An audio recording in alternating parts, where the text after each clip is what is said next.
Well, we made it through another weekend, and here we are to talk about all kinds of things.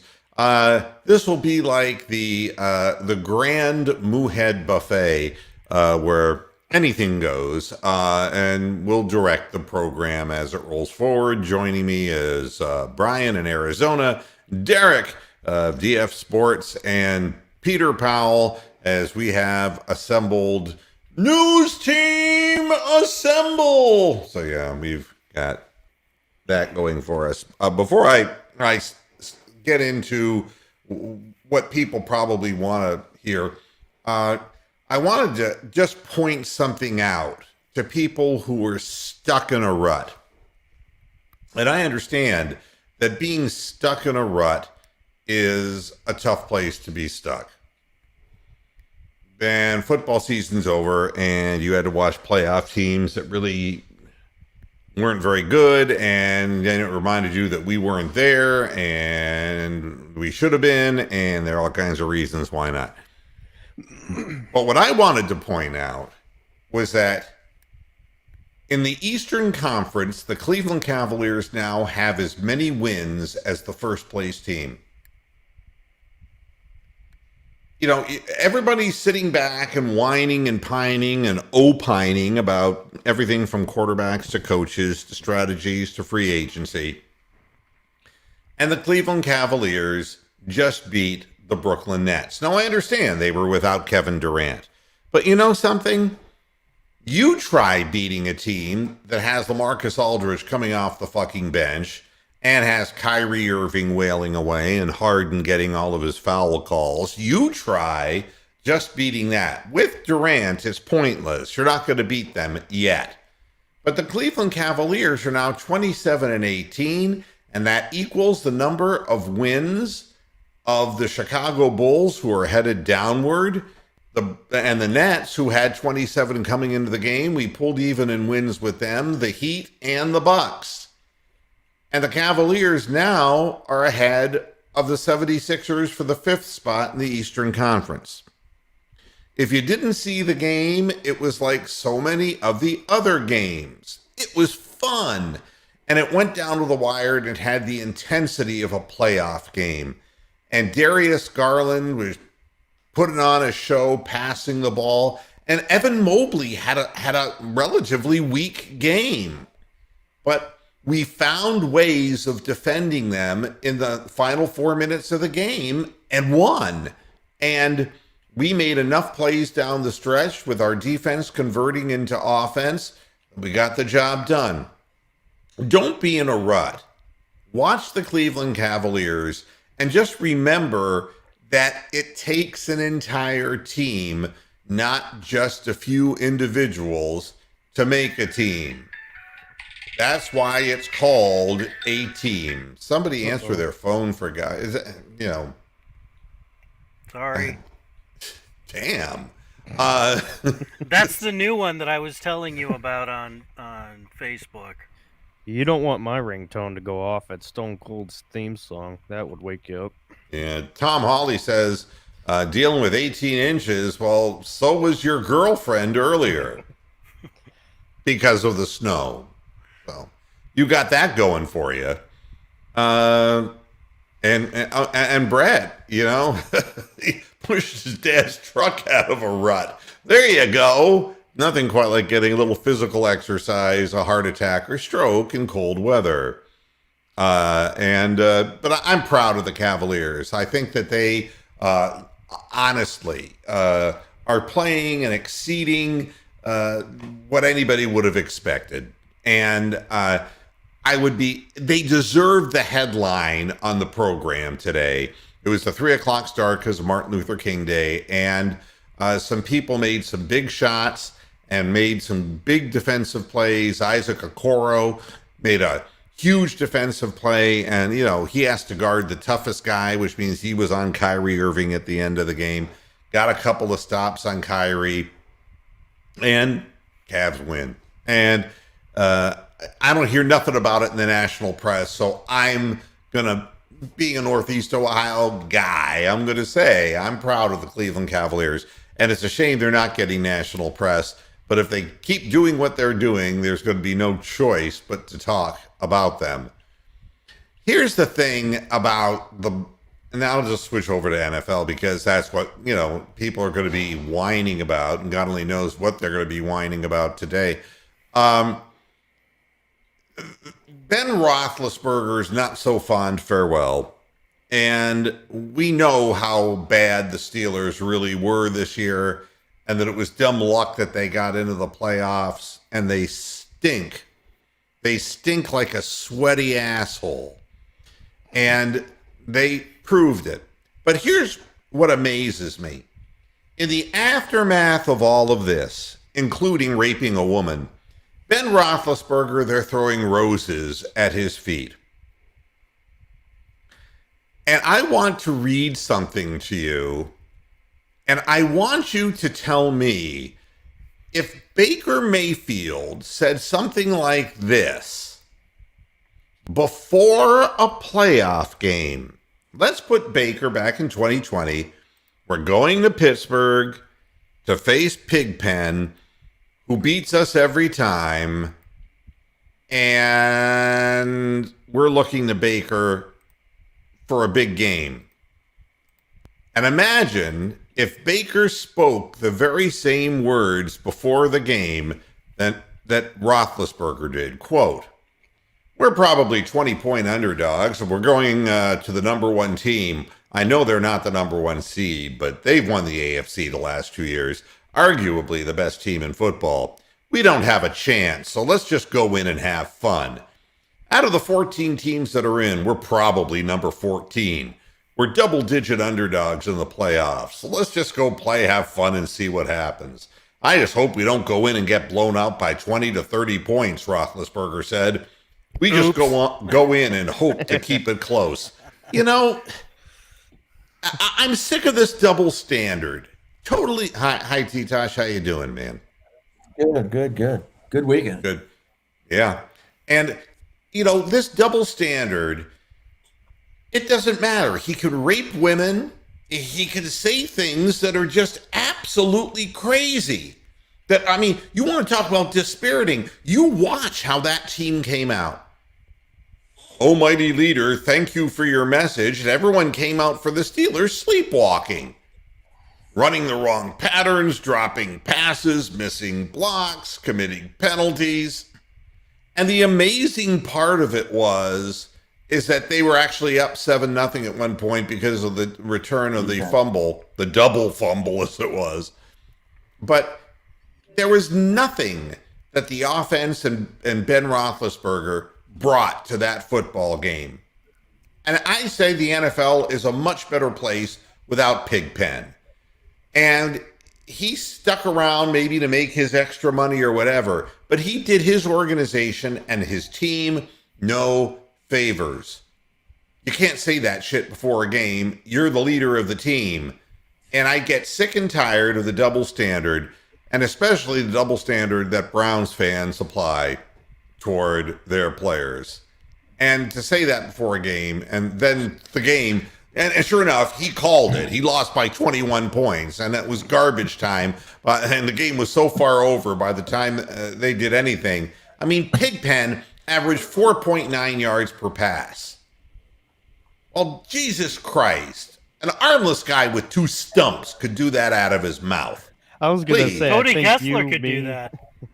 me, Brian, T-Tosh, I think we all could probably complete a 5-yard pass. And, and what do you do if it's not like you can fire him, Brett? It's like, Tomlin is like, no. It's like, "Thanks, one for the road, Ben." And Ben's like, "I got you by the feet and I'm going to ass fuck you now. Here we go. Here we go." Good Lord. Well, it's an image you don't really want to think about. But to be honest, he screwed his team over, and that's his farewell. And it's like, farewell, goodbye.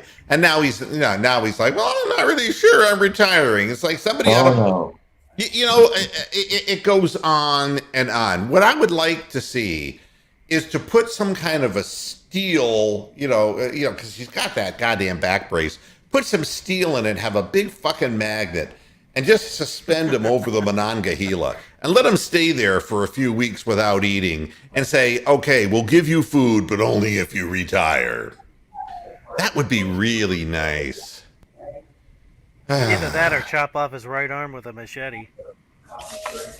Yeah, and you know, there were other games, and the other games made me just kind of say, okay, Browns fans, you wanted a new quarterback. There it was, the grand menagerie on display for you this weekend. Who can play big during the playoffs? How about that fantastic run by Dak Prescott with 14 seconds left? Well, that's the first thing that's the first thing. Yeah, I mean, and you can't talk about this weekend, but you know, the fans were throwing trash not only at the referees but at the team, and you know, and Skip Bayless was in complete blame the referee mode. Now, I don't know about you, but I watched the play over and over again, and it almost made me shit my pants. It was so funny. Is you got 14 seconds left on the clock. The ball's on the 40-yard line. You go back to throw, and you would have to, with 14 seconds, could you throw 2 balls into the end zone in 14 seconds? Is it possible? Somebody's got really bad background noise. Yeah, who's got all the noise? Yeah, it's T-Tosh. Yep. All right. I didn't mean to call you out, T-Tosh. I was just No saying. worries. No, I got to know. I don't hear it on my end. If it's bugging you, let me know. I'll take care of it. Cool deal. Thank you. Yeah. But yeah, God Almighty, I think you could get 2 plays into the end zone in 14 seconds from the 40. And what is it we're talking about here? It's like, all right, so we're going to call a quarterback draw. This is how the whole thing begins. The quarterback draw. Dak Prescott runs up the middle, and instead of getting down on the field, he fights for extra yardage. Well, I mean, which is Wonderlick opposed. I mean... Yeah, but I blame Charlie McCarthy for that. Yeah, I know. But the thing is that it was Edgar Bergen who was saying all of it. All right. I get it. Honest to God, it was like the perfect storm of ineptitude. An incredibly bad play call, an incredibly bad execution by Prescott, and then the funniest part of it all. You want to know how bad a call it was? The umpire on the field was so faked out by it. he was dropping back with the quarterback to make sure there was no hold, that there was no late hit on the quarterback. And as soon as Prescott starts running down the field on a quarterback draw, there's Tubby, the old official, and he starts running, and he's, my God, and it's like, and you're surprised that he was a little late getting there? I mean, he couldn't believe it. He's probably thinking to himself, who in the fuck runs a quarterback draw with 14 seconds left and no timeouts? Who would do this? And Edgar Bergen's going, what do you mean? Not even attempt to get out of bounds. That was the funniest thing. If you're going to run it, at least try to gain 5 yards or something and run to the sideline. You're going to run up the middle and then go too deep. And then it's like, what are you doing? And he gave the ball to his center instead of giving it to the official so that he could spot the ball. Yeah, that was the whole thing of it. Yeah, everything was inept. It was the perfect storm. And you heard what Coach McCarthy said after the game? Oh, yeah, absolutely. It was a good call. And I'm doubling down like everybody does here in Texas. I'm doubling down. Did he call it, or did Kellen Moore call it? Well, Kellen Moore is going to take the heat for it. I think he agreed with it, though, because he said he would rather throw it at the 25 than the 50, which I wouldn't. What kind of logic is that? Well, that's my point. I mean, what have we come to from a thought process? Stop and think about it. You have the ball on the 40-yard line, and you drop back to pass, and by the time you're 5-6 yards deep, you're going to throw 46 yards. All right, and you might get 2 shots at it. How is 2 shots from 46 out a worse deal than 1 shot from 27 yards out? You're gaining 13 yards. I mean, what kind of analytics are we dealing with here? Well, I wonder if it's the offensive coordinator who is being so touted and built up by the next great coach, by Tony Romo. All of a sudden, it was his call. Did Dak go wild and rogue or something on it? Because 2 deep throws, you have the possibility of a penalty and moving the ball. Well, The whole plus you've thing. got guys like C.D. Lamb on your team. Studs.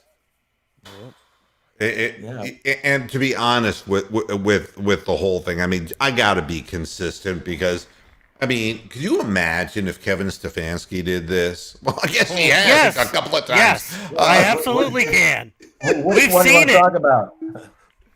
Oh my God, it's a remarkable circumstance that, and he's defending this. But I would like for somebody to ask Mike McCarthy how 1 shot from 27 yards out, because that's what it would have taken, was for Dak to slide 4 yards sooner in order to get that play off, get the clock stopped to have that one play.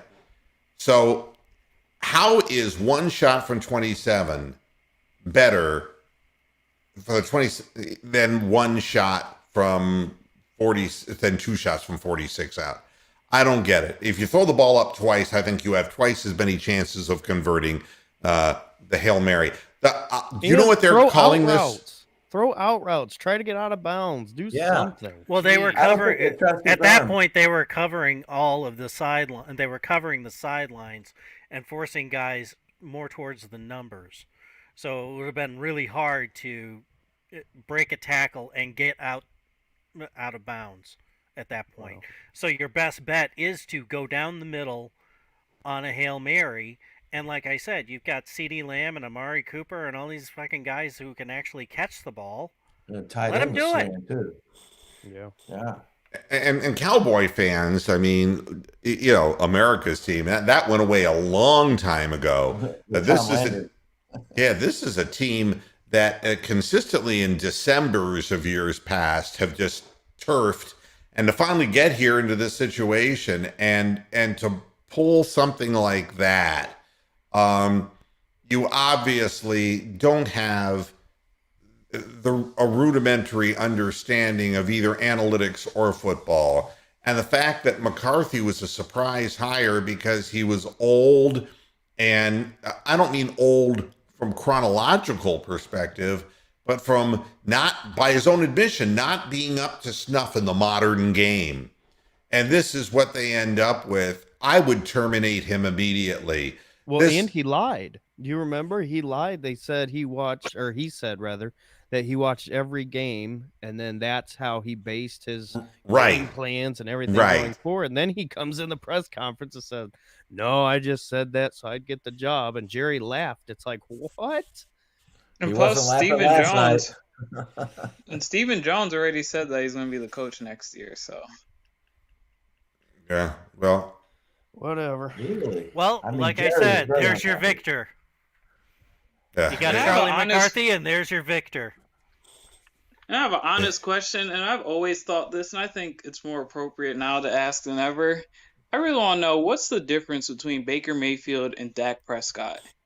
Because to me, Baker, he has a better arm, and I guess Prescott is a little less turnover verse, but to me, they're basically the same quarterback. He only got good once Cooper got there. Well, I mean, Dak Prescott coming out of college, what was it, Mississippi State? Yeah. Yes. Yep. Was not regarded as like a top graded quarterback. People did question his arm strength. He was mobile. Yep. I mean, and that's the biggest difference between he and Baker, is that he is more athletic. He also has more weapons, but I guess my point is that, and listen closely, Browns fans, I don't even want to put it between the lines. if you have the best draft in history and you come out with 2-star wide receivers out of the draft, or one out of that and one out of free agency, which could happen. if your coach is a dumb fuck and he screws the whole drill up, everybody's going to look worse. Now, there's Dak Prescott, and he's got the weapons, but if that's the play you call, then what can you expect to go differently than what it went? And to sit and try to blame the official who was chugging down the field, anybody who would call a draw play from 40 yards away from the touchdown with no timeout should be terminated. And the fans will invariably lean toward first the coach in Dallas, then they would blame the referee second. But it's only a matter of time that as years go by, and it was just like with Tony Romo, who was announcing the goddamn game, who knows all too well the despair of getting there and then somehow finding a way to lose. They're going to get on Dak Prescott. And Tony Romo's great claim to fame was that he couldn't win the big one. That was Tony Romo's, And that started in Seattle when he muffed the Yes.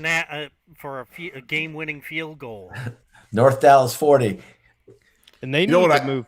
They need to move on from Zeke. Zeke's my favorite Buckeye of all time, but at this point in his career, he ain't worth the money. No. You can He's hurt all get a the running time. back in the draft. Just move on, save the money, use it towards something more valuable, and draft a running back.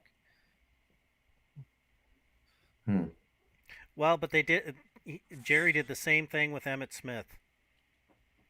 He kept him. Well, I guess they for had like Pollard 9 too, or 10 years, and it was like 7 too long. I mean, you just look at, and there are so many things about this game that it's just unimaginable that they had no running yardage whatsoever. Pollard only carried the ball 4 times. Zeke only carried it 12 times. Between the two of those two men, they got 45 yards. Good defense. I mean, before Baby Bosa went out, man, they were stuffing those guys. I mean, I was really surprised by the 49ers, and I can't figure out why they keep having this death knell for the quarterback there. It's like, really, have you seen the guy he drafted a replacement? He's not ready. I mean, Jimmy was good. I mean, a few things, but I mean, he's just got to stay healthy. Good. Yeah, that's his problem. That's why they're moving on. He's just so hurt. Yeah.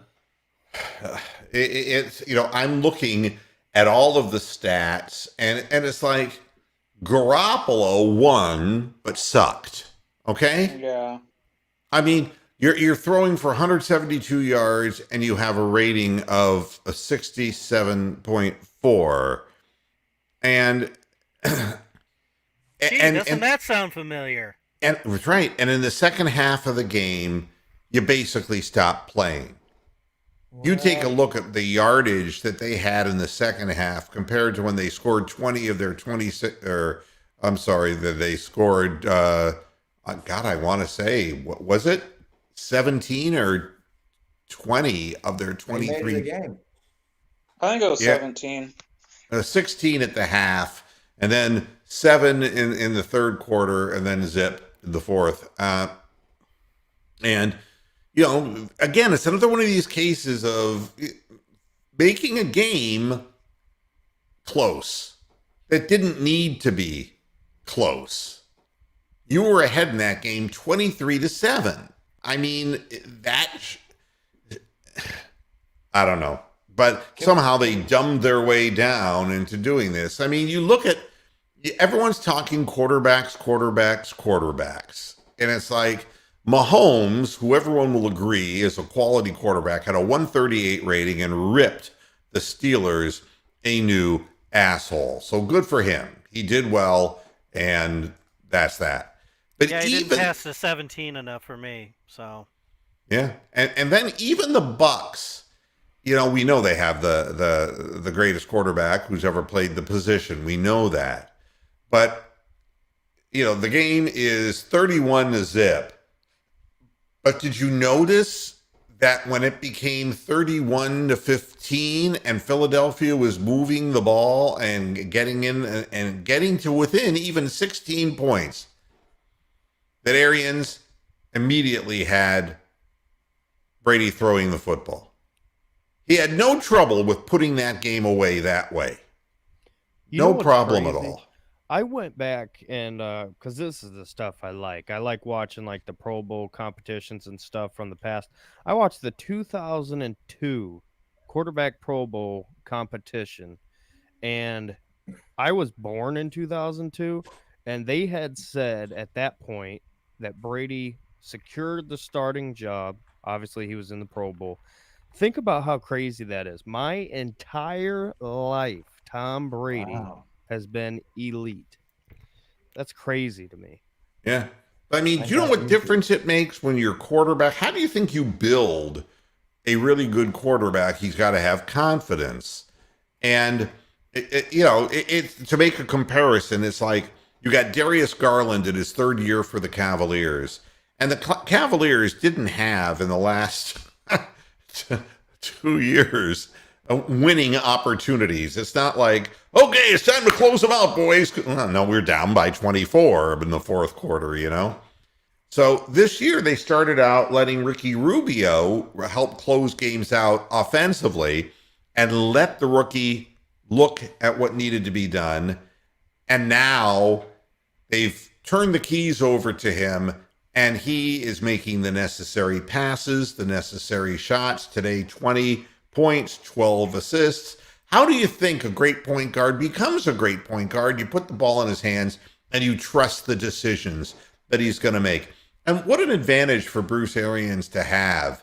But he pulled the trigger. And I'm watching these other games where things just the trigger doesn't get pulled. So I'm going to ask again, all right? I hear about Derek Carr. The Browns should get Derek Carr. The guy threw for 5.5 yards per completion, for Christ's sake, with a 69 rating, and he completed 52% of his passes. Would you just shut the fuck up already? And he's And not going to be had available. two critical turnovers, a fumble that landed in Larry Ogunjobi's Uh-huh. How about precious him? little hands, and then Give him some love. he threw a late game interception to kill the game. And Yep. he's not going anywhere anyway. He doesn't want to be anywhere else but the Raiders. Well, thank God. Yeah. I mean, that's why I'm saying the speculation's stupid, because you're talking about a guy who will not be on a new team. He's not going to go anywhere. So you could talk about good, bad, whatever. The reality is he's not going anywhere. I mean, Jalen Hurts ain't nothing. Derek Carr ain't nothing. I mean, all the Garoppolo ain't nothing. You're not going to go. I mean, and again, and I'm going to say this one last time, and then I'm just going to move on to whatever's next. And that is when we were El Succo and Stefanski came here, and year one was COVID year, no fans, no preparation, no nothing. And we carved out, it turned out to be a 12-5 season, got into the second round of the playoffs. Everybody was real high, and it's like, but people don't want to understand that championship teams are built. They don't just spring forth from the ground. They're built. And the offensive line was built. The drafting of the running backs and the free agency of Kareem Hunt was built. With a little bit of luck. You always got to have luck. You always got to have luck. A guy like Koromoa. Well, a guy like Koromoa is a guy who you get in the second round, and it's like he's playing like first round pick. Not first round pick, top 10 first round pick. That's right. Yeah, he's a smart guy. Yeah. So I mean, it takes a little luck, but the end result is that it takes time. And just because you went from a 6-10 or whatever record to a 12-5 record doesn't mean, oh, look, we're going to be, 14-3 this year and ride to the Super Bowl.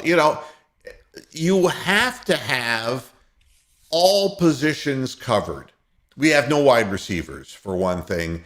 We had no depth at our defensive tackle position, nor did we acquire anything of any note. The guys who were our backups for the offensive line, quite honestly, the rookies who were forced to play or undrafted player, Blake Hance, who had to play, and the fact that our veteran guy was injured all year and couldn't play. This is, you got to get stronger there. You got to get stronger on the defensive line because Tack McKinley ain't going to be around. Tack McKinley, is ripped out his ACL, and he's not going to be around. Or was it his Achilles? He's not going to be around for next season. And if he is, it'll be sometime in the middle of the season. So you got to get stronger there. There's so many things that need to happen, and you've got to have these people playing together. And next year, I know the fans just want to ascend because they're impatient. They're not getting laid. They're stuck in their apartments because of COVID or whatever frustrations they may have. But how in the hell is Baker Mayfield, even if he's healthy, how is he going to have time to create chemistry?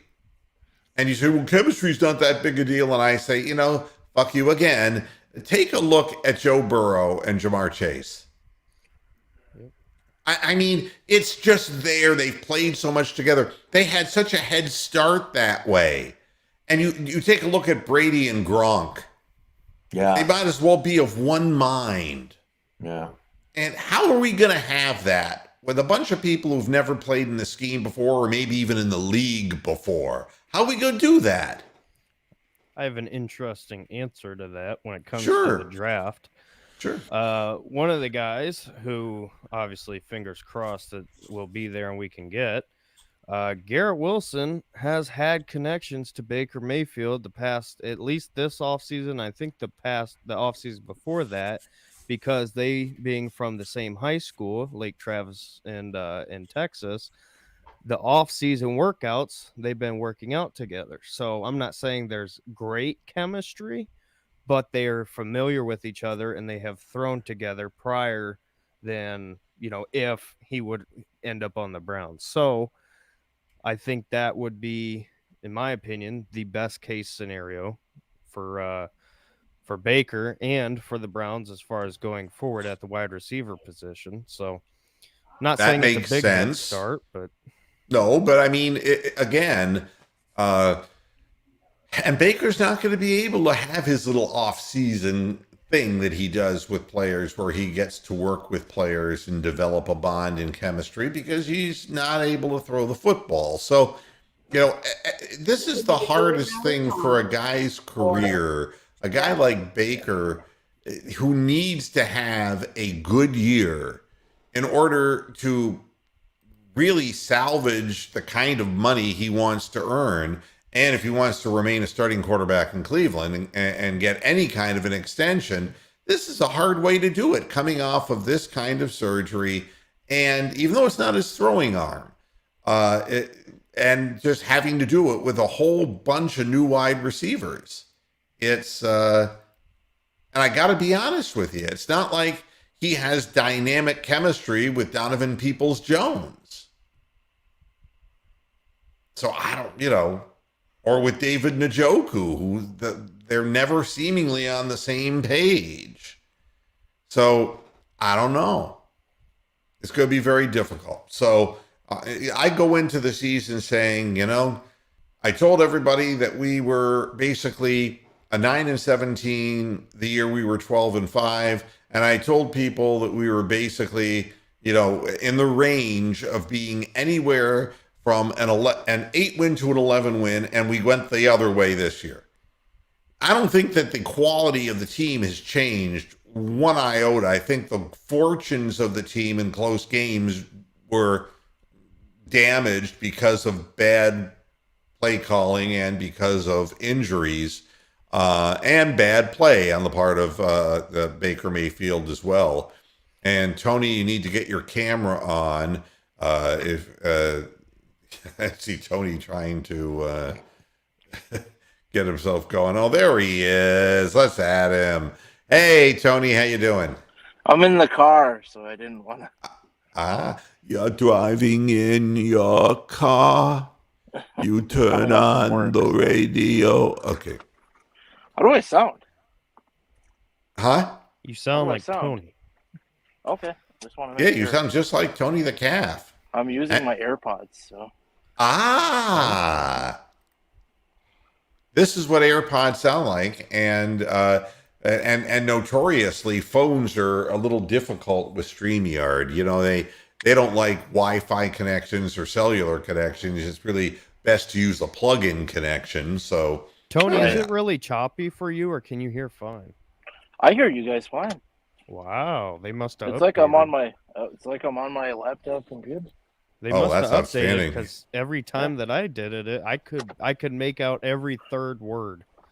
So that's I don't know good how to legal driving with my AirPods is. It is. Oh, I but do it all the time. You're fine. We'll test it. here's a headline I try to ignore. What if the Browns could trade for Derek Carr, Kirk Cousins, or Russell Wilson? And then I stopped talking about it. Then there's this. I mean, like I needed Mary Kay Cabbagehead to tell me what the Browns need to do in the offseason. And it's like the first thing she says is explore all quarterback possibilities. You know something? Maybe somebody should explore her anal cavity. I mean, what in the world? There's not that. There's a finite number of quarterback possibilities, and you can talk it into the ground.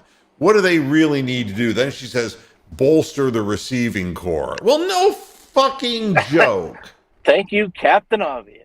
Yeah, I mean, it's like address the offensive tackle position. It's like, okay. And then she goes next. She says, try to re-sign Jadeveon Clowney and talk him into coming back when he can make more money someplace else. And it's like, okay. And what's the fifth thing? Extend Denzel Ward. Go down on him. Okay. We've got that covered. We've got it covered totally here on Moohead Radio, do we not? I can't take anything that woman says seriously, for goodness sake. Did you see, I'm a little late to this, but did you see Brandon Weeden and Deshaun Kaiser retweet Baker's thing? Basically said the same thing about her that Baker did. Yeah. I said how long till Johnny jumps in. And he did. Yeah. Did he? Yes. Yeah, No, Manziel I missed spoke it. up. Oh yeah. What I did mean- Johnny say? I'm driving, or else I'd look it up, but I'm pretty sure he tweeted a couple things. Yeah, he tried to pick her up by going like this. I don't know what that's all about. Oh, I don't know. gosh. It's kind of funny Deshaun Kaiser said anything as well. Yeah, if I were Deshaun Kaiser, I would just fade into I'd the Homer background. Simpson it back into the bushes real fucking quick. But the truth is that yellow journalism is always—it's just such cowardice. It just pisses the hell out of me. But here's the deal: it's easy to say what the Browns need to do, but if you're talking about receivers, you know they make them in different sizes and different forms, and the decision the Browns have to make is, do we want to even try to bring Jarvis Landry back in the slot? And it looks like that's not going to happen. So that's... He is Jarvis at this point is physically, mentally, and emotionally done. Yeah, he's about checked out. And $15 million. Yeah. So, it's probably not going to happen. So that means that the slot little blue blankie of Baker Mayfield is not going to be there. So he's going to have to, find chemistry with a new non-tight end, guy over the middle, basically. guy who's a slot receiver. So you're gonna have to find a slot, and I would say that a slot makes more sense free agent wise than nobody goes into an NFL draft saying, You're gonna have to "Hey, find look, I got a great slot receiver." Well, You're gonna and have to find a what? the good news Oh, as far slot. as the draft, Slot. the good news as far as the draft is all the guys who, or at least in my top 4 as far as fits for the Browns, they can both play inside and out. So if the Browns need them in certain roles, if that's what they go with, that's assuming, but Do you think it's a lock they go receiver at 13? Because they have to. I think have it's to, yeah. 99.9% lock. Well, it depends, because here's the thing. There's so many Browns fans on Twitter and on social media who continuously say this. They say Treylon Burks and Drake London. No. Neither of those receivers will be in Cleveland. They do not fit the scheme. The team is going to draft for scheme and for team needs. If Burks they is can- the Arkansas kid, right? Yes, Treylon Burks is from Arkansas. Drake London's from USC. Both of them are big. Both of them have good contested catches. The Browns don't look. They're not looking for that. They're looking for fast route runners with good hands. That's Chris Olave, Garrett Wilson, And you Jamison pass- Williams, if you pass Jahan on Christopher Dotson. Olave, Those are the guys who they're going to go for. I don't understand these fans who talk themselves into Drake London. It's not happening. Yeah, They're and the plus we same- have They're the same butt fucks that cream themselves thinking that Aaron Rodgers is somehow going to miraculously come to Cleveland and win a Super Bowl for the team. And Burks it looks ain't like gonna fucking DK happen. Yeah, Burks looks like DK Metcalf. Well, I can tell you one thing. DK Metcalf coming into the league was way more ready to go than Burks is. Burks has got to go to a team like the Chiefs or somebody like that who can use him as the gadget receiver like he was used in Arkansas and develop him. We don't need that. We need somebody day one who's going to come in and help us. Just on because top he of looks that, good means nothing. and on top of that, we already have DPJ, who's already a contested catch, and we have a lot of tight ends who are big bodies. So we just need a separator, route runner type guy. You know what's amazing to me though is for all of the weight being thrown around by tight ends is with the exception of maybe going up, Njoku going up for passes. The Browns tight ends don't out-muscle anyone for the ball. And they don't... You look at Travis Kelce, for God's sakes, and how he just runs a stutter step pattern and just gets the defender leaning to the outside or to the inside and then breaks it the other way. And he actually is able to get yardage after he catches it. Our guys are just running in a straight line that is kind of diagonal straight line down the middle of the field. And I can't tell you how many times defenders are getting their hands in front of our tight ends to knock passes down. And that should never happen with a big-bodied receiver. The reason you're looking for a guy like Austin Hooper is because he's big guy. But Travis Kelce doesn't have to split playing time with 2 other guys. It still doesn't matter how many snaps you get. I mean, the thing that bothers me about it is you have these guys who, if they can't get separation, part of the separation is the physicality, size of their bodies, and the smaller defensive backs can't just be able to reach around him and knock the ball away. But we don't have contested catch guys. And the fact of the matter is, yes, DPJ made a few, but that was back when he was not the number 1 receiver. He can go up and get a ball, yeah, but he's a number 3 guy. They have to make sure he's the number 3. Yeah, Dang, Tony, how long are you waiting at that light? It's been a little bit. Fap. Hold on, let me grab my bag of Cheetos. Yeah. These are all references to previous years of Mohead Radio that you're glad now that you didn't see. Keyblade. Wake up, would you? Wake up, would you? Who do I have? The Cards, and Watt is playing. He's been activated for the game. And the Rams. Boy, this is a tough one. Is it Matt Stafford pulling the choke because they're the better team with more experience? Or is it the Cards who melt in the sun? What is it? And this is a tough one to call. I would say the Rams will get it done. I don't have any faith in Kyler Murray without DeAndre Hopkins. Matt Stafford always just throws 2-3 picks, though. I can't trust him.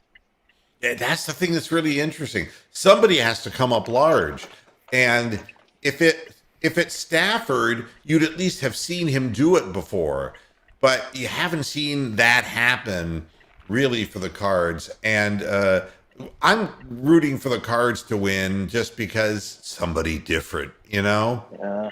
If the Rams win, all you're gonna see is OBJ. It's like, oh my gosh, we're barreling down the barrel of a fucking Bills Packers Super Bowl. Yeah. So and we're bringing Bronk in here. Hi, Bronk. How are you? Good to see you. It's funny. We talk about what we talk about in Cleveland. Here is the aftermath in Vegas sports today. All right. Headline: 5 Las Vegas Raiders quarterback options to replace Derek Carr. Yeah, he's bye-bye. God almighty. So there you have it. And you know what's so funny about these articles? They're all the same. Yeah, they're all the same. It's exactly right. It's like, well, there's Marcus Mariota. And then there's Kirk Cousins. And then there's Jimmy Garoppolo. And then there's Deshaun Watson. And then there's the free agent quarterbacks with experience. Hey, there's Ben Roethlisberger and Ryan Fitzpatrick. Oh my God. Oh, my joints are aching. Bill Masterson. Big Ben's not coming back. Yeah, Bill Masterson is an option. I can't even run the option. And then Jameis Winston, there's a name that comes up. Oh, God. Well, I mean, put some shellfish in a store and he's got the fastest hands in town. But I mean, yeah. Question for the panel here. We obviously need a wide receiver, and there are good guys to draft, as Derek has mentioned. But are there any good free agents at wide receiver, so that it would enable us to draft the best guy available? If he's on defense when it comes to our turn to draft. Who's out there for? Depends how much money they're willing to spend. Because if they create cap room and they're willing to spend a little bit more, maybe you could see an Allen Robinson type. I don't know what Christian Kirk's dollar is going to cost. But the only name that I think is most likely at this point is DJ Chark, because I think Michael Gallup will probably get a nice deal, even though he's got the injury. So, I mean, it just kind of depends at this point how they free up cap, if they even do. Yeah, because I would rather go that way, because if there's going to be an all-pro guy like another JOK out there that we pair with JOK, or if there's going to be a defensive tackle that's a stud from somewhere, I'd kind of like to get him. But we obviously need wide receivers. So if we could get a free agent wide receiver that can fucking catch the ball and get separation, and then get a defensive stud that's going to be an all-pro, I think that would be the ideal situation. One thing to look out for draft-wise, if the wide receivers don't fall how the Browns hope, look for Tyler Linderbaum out of, I want to say, Iowa. He's a generational center, and, the Browns might look to move on from Treader. And if they don't feel good about what's his name? I already forgot it. Who we drafted Harris? a couple. Yeah, if they don't feel great about Nick Harris, then that might be a spot they go if they don't like the receiver options. Well, yeah, I mean, we need help on the offensive line too. I mean, we don't want to watch the offensive tackle shit show that we had to watch this year again. So yeah, wow, somebody's beeping. Somebody in my ear. making a bomb? Sorry, I'm pumping gas right now. Pumping. I'm on my way home from work. What do you expect? I All of a sudden, love the boom. sound of pumping gas early in the morning. Another name I like. Two other free agent guys I think we can get. One is Russell Gage from the Falcons. I think Okay. Yeah, he'd be nice. he had a decent year, Yeah. especially with them losing Julio Jones and Calvin Ridley for personal issues. I think he stepped up and did good for them. And then this one's a long shot because he has an injury history, but D.D. Westbrook, a guy Baker played with in college, who's a speedster, kind of a speedster, but I think Yeah, relatively speaking, yeah. yeah, Well, because the injuries. is But I Ridley think he's even another available? guy. You know what my Ridley biggest is a trade fear? option. Yeah, one of my fears is that fear? there is a large block of NFL front offices that have the belief that you can get the wide receivers you need in the second round and after. Oh, there seems to be that. We were like that too with the Robiskis of the world and the Craig Littles and all that bullshit. Yeah, we went down that road for ages. And there are a lot of people who dumped on the Bengals for getting Jamar Chase because they had no offensive line to speak of. You remember? Oh, totally. We all did. Well, I think everyone said that.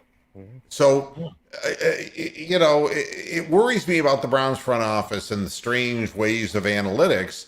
If they have preconceived notions that, we can get our guy in the second round, we'll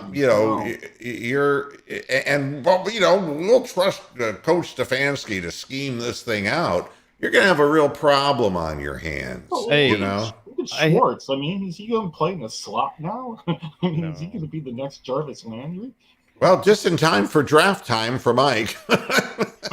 Hey, so speaking of that, speaking of being able to get your guy later, I meant to do this on the last show, but Brian, I have a bet for you because you believe that Jamison Williams is somehow going to fall to the third round. I will bet you $50 that he goes in the first round, and if that ain't enough to put my money where my mouth is, I'll bet you $100 he goes in the first round. Brian don't have that sort of money. So. It'll be the easiest. No, that's actually true. Okay, then it's all right. Then I mean, I'll bet the Browns draft him. If he doesn't go 13, he's going to the Eagles a couple picks later. I guarantee it. And if not that, he's going to the Saints. They're not gonna overpay for somebody who just got injured in a national championship game. I think what happens is because I think Wilson personally, he's going to be the first receiver gone, and I think Olave might be. I would still draft him at 13, but the Browns might not have a high enough grade to draft him there. So I think with them not being really afraid of JOK's heart thing, I think they could still draft Williams and be okay with it. Personally, that's why. Hey, Derek, it was really interesting the other day in the show when you made some comments about some draft picks that I think at the time we were talking about maybe offensive linemen, but that Ohio State really didn't have a caliber person that could help us out. It was either a defensive tackle or offensive tackle. It was O-line. Okay. And a person made a comment is, how come every time I tune in, that Frisbee guy is ripping on Ohio State? I'm going, what the fuck? Sir, I mean, I go to Ohio State and I've been a Buckeye fan my whole life. That's what I wrote to him. I said, I can't find a fan who is would be less, than me because I have no interest. And I couldn't find one who was more than Derek. I'm just going to call out things when I see them. I've watched them all year. I've seen them in person. Sorry. All of these great What do you Ohio think- State teams that we've seen over the course of the past years, and when I say the last years, the last 6 years, who are the wide receivers who've come out of Ohio State who really made a big difference for the team they played on? Michael McLaurin. Thomas. Thomas, Terry McLaurin, Curtis Samuel there for a little bit. Trying to think who else. There's another one I'm forgetting. Oh gosh, what can't I remember? Tight end as well, I think there was. There was one from the 2014 championship team. Yeah, Who, I'm trying- Devin Smith? Even though he was only good bounced like his rookie around. season. Yeah. I thought he was going to be a stud because, I mean, at Ohio State, but I think injuries hurt him. Trying to think. There's another one, or am I remembering this wrong? I think there's one more. I don't know, because when I think of Ohio State, I think of running backs. I mean, Well, we had Chris Carter back in the day. I mean, we've had some good guys throughout. David for a while. Boston in the David 90s. Boston, yeah. Terry Glenn, Terry Glenn, Galloway. that kick returner guy. Ted Glynn. Ted Ginn. Ginn. Sorry. Yeah, he's another one who was pretty good. Yeah. You know, Brian I just, Hartline was pretty good. yeah, to me, you just never know. With wide receivers, I think one of the reasons why I tend to say the Josh Gordon type, I don't mean addicted, but I mean, I mean the 6'4" that can physicality. fly. Yeah. Yeah, I mean, sheer speed wins at the NCAA level, and it's obvious that the wide receivers have such an advantage over the guys in the secondary that the majority of teams that Ohio State plays, their receivers are going to run away from the vast majority of secondary guys that they play against. Yeah, Bronk. Well, I mean, I haven't seen a lot of college football at all this year, but nobody looked better than Jackson Smith and Jigba, as far as I'm concerned. Here's the thing, as far as what you just said, Moo, this is why, to me, Garrett Wilson should be talked about a lot higher than he is, because the one thing that I saw from Garrett Wilson, first of all 3 years, he played a big-time role for the offense, but he made the most consistent contested catches that I've seen at Ohio State. Not that he's not open, because he does get open, but his body control and his torque. I've never seen a guy catch so many balls that were way too high or way too behind him. The way he just controls his body and catches the football, he can do it one-on-one. He can get open with speed. That's why I think, and it's not that Olave's bad, because Olave has the most touchdowns in Ohio State history as a wide receiver. However, the difference between Garrett Wilson and Chris Olave in the next level is what you saw and what you just said. Olave, a lot of times, even though he made some big-time catches, a lot of them he was open. Garrett Wilson, on the other hand, made big-time catches covered. And at the next level, that's what you need to see to translate. Because if he can do it covered, you know, in college football against the best of the best corners that we've faced, Clemson, Bama, you know, whoever. He Correct can do it my failing memory, but wasn't DJ Metcalf a guy who suddenly flew up because of his workout, his combine? Yeah, his combine. DK Yeah. Metcalf had a massive combine. He was a combine beast. Yeah, okay, but there were people who questioned. You know, Well, it was like, because I can't believe this guy. It was because he ran fast and that he had this incredible body that propelled him. Plus, he into played opposite of a really good receiver who also got picked from Ole Miss. A.J. Brown, yeah. Yeah. And So- there were a lot of people who thought that there was hype going on there. But my feeling has always been that, I look at Jamar Chase, who fits right into this, that you can run in the open field, and that's great, but you need, the way that the league is established now that doesn't allow defensive backs really to use their hands, and that the stronger you are, that you gain separation by your upper body strength. They allow push-offs, even though they say they don't, unless if it's an obvious arm extension, they'll call it.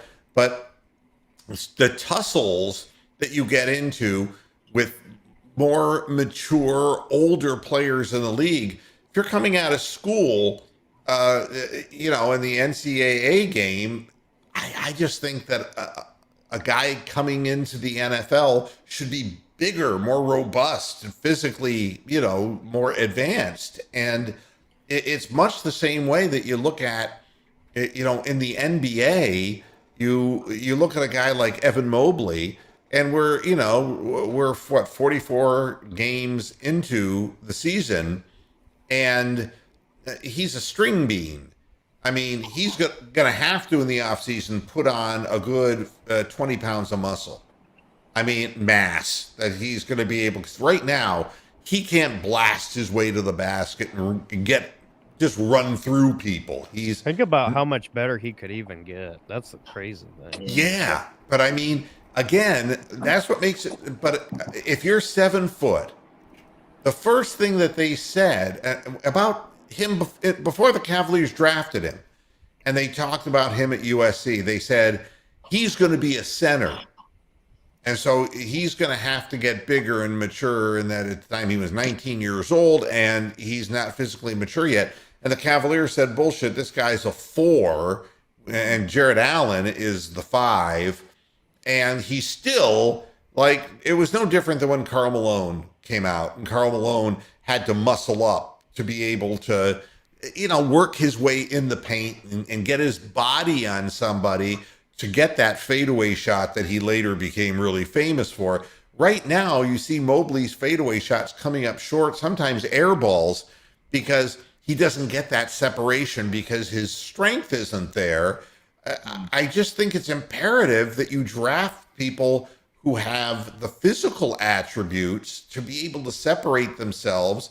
They already have an advantage in the NFL in the sense that they've kind of taken some of the weapons away from the secondary guys, but you got to go up. I mean, and they still have not built, it's like I always talk about LeBron James being a prototype, and throughout basketball, Wilt Chamberlain it was an early prototype, right?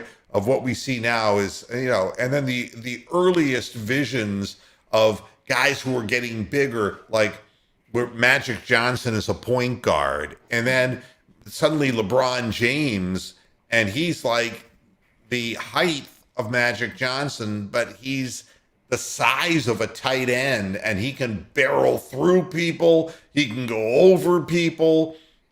We see this happening in all athletics, but they have not grown a defensive back who is 6'3", 6'4", can run with the receiver with agility and get up off his feet. I find that amazing.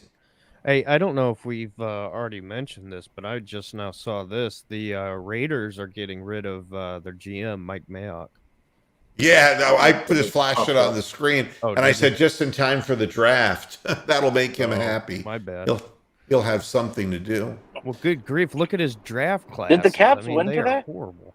Yeah, they won. Cavs. Yeah, the Cavs got it done, man. Yeah. Last I saw, they were down by 3 at the start of the 4th, so I was like, "Oh shit!" They got it done. They in the last couple of minutes of the game, they played defense and shut them down. And Okoro, the big play of the game, I'll get to you in just a moment. I know you're next, Bronk, and I appreciate the hand raise. I can see it out of the corner of my eyes. The peripheral vision I have left, for God's sakes. Macular degeneration is. But yeah, the critical play. They gave the ball to Harden, and Harden was stopped cold from going up with a 3, and he was Markkanen's arms were really long, and so he immediately spun to bounce past the ball to Kyrie Irving, but the ball skidded and went by Kyrie because Okoro was all over him. Okoro just picked up the ball and dunked it at the other end, and that was the dagger. Yeah, Bronk. Yeah, I just wanted to get back to the NFL and just say that we all must agree that all this weekend's games have been shit. Even the close one, the Dallas. We knew it. We really knew it coming in. We need a Peter Alice play of the weekend, though. What's the? Oh, there's no question what it is. Here we go, Peter Alice. Peter Alice is. Oh, here we go. This is the big one for the Dallas Cowboys. They've got to throw the ball into the end zone. It's Hail Mary time. Here's the snap. A quarterback draw. He's running down the middle of the field, zigzagging like a drunken driver. And he's brought down, and the clock is ticking, and it's over. It's over.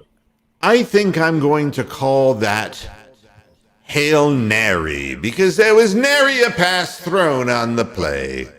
And no, I didn't mean you, Mary. God almighty. I mean, yeah, that's now that the he's play dead, of the weekend. She's up there too. That's futility. That's total futility. But we knew going in the Steelers didn't belong in the playoffs. No, I mean, But under Shout normal out to circumstances. Joe Thomas for that tweet. Man, that was fun. Watching all the Steelers fans cry over that. Yeah. It's really kind of late. I'll bring you back in, T-Tosh, but I'm getting ready to wrap up here. What we got is kind of what we expected we'd get, which were teams that were, really not very good teams. We knew the Raiders couldn't put two good games back to back. We knew that. And we knew that the Chiefs were just going to crush the Steelers because the Steelers quarterback gave up before the game began.